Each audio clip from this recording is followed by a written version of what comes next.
So even though Donald Trump pledged to remain neutral when it comes to Israel-Palestine on the campaign trail, one of the last and perhaps most egregious things he did in 2017 was declare Jerusalem as the capital of Israel. Now, protests erupted immediately afterwards in Palestine, with thousands of people taking to the streets to protest Donald Trump's decision, and this inevitably led to clashes between protesters and Israeli forces, and even some casualties as a result of Donald Trump's decision. And the United Nations also condemned President Trump's recognition of Jerusalem as Israel's capital, overwhelmingly, with 128 countries voting against the United States in disapproval, including our neighbors, Canada and Mexico. So since this all happened just last month, things are still really, really tense. I don't even have to tell you that. It's a very potentially explosive situation. Now, Mike Pence visited Israel, and what did he do?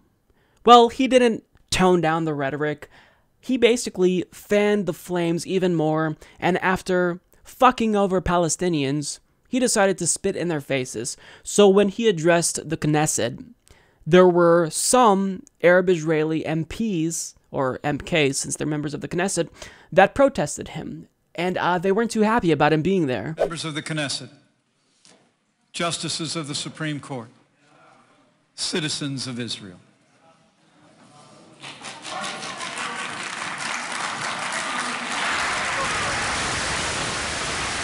אנחנו רואים מהומה כעת במליאה. חברי הרשימה המשותפת הרימו שלטים ומיד נלקחו מהידיים שלהם השלטים, גם על ידי כמה מחברי הכנסת ובעיקר על ידי הסדרנים. יתר חברי הממשלה וגם חברי הכנסת נעמדים ומוחאים כפיים כדי להזכיר את הרגע המביש הזה. וכמו שאומרים, חבר הכנסת זחאלקה צועק אבל מוקף בהרבה מאוד סדרנים. Now, I am glad that they stood up for themselves, but when you watch that, it's kind of difficult to see what was happening, but when you look at what happened from a different angle, you'll see how quickly Netanyahu's goons shut down their protest.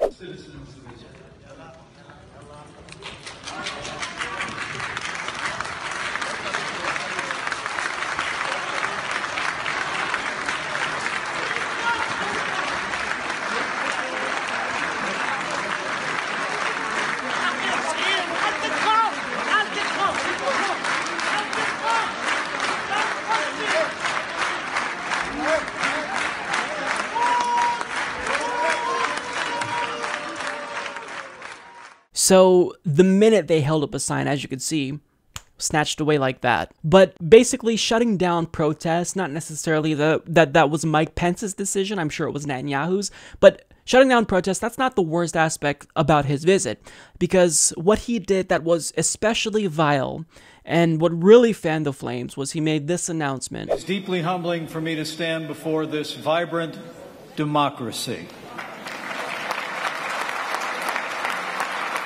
Jerusalem is Israel's capital. And as such, President Trump has directed the State Department to immediately begin preparations to move the United States Embassy from Tel Aviv to Jerusalem. Now, obviously, that makes the prospect of peace that much more unlikely, because if there are any peace talks, if there's any negotiations, the U.S. would almost certainly want to be involved. But now that we've taken this stance, since we've unequivocally abandoned even the slightest semblance of neutrality, why would Palestinians want to come to the table and negotiate if we have anything to do with negotiations? And yet, if Palestinians push for a boycott, divestment, and sanctions of Israel, then they get penalized for that as well. In fact, a Democrat in the United States, Ben Cardin, just last year tried to criminalize support for BDS among United States citizens. And after resorting to undemocratic tactics to shut down opposition, you have Mike Pence ironically emphasizing that he's so proud to be in a, quote, democracy. Vibrant democracy. You applaud them for being a democracy right as you watched peaceful protesters get escorted out of the Knesset for doing something that's a hallmark of democracies. Protesting. Palestinians are that much worse off. He declared a disputed capital as Israel's, and now they're moving the embassy to Jerusalem.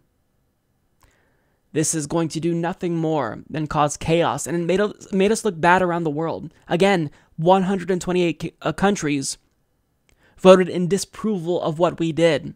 So the way that we look around the world is like we're the bad guys, and yet we're claiming to support democracy and support Israel because they're a democracy, but here we are resorting to authoritarian tactics to shut down protests against what we're doing.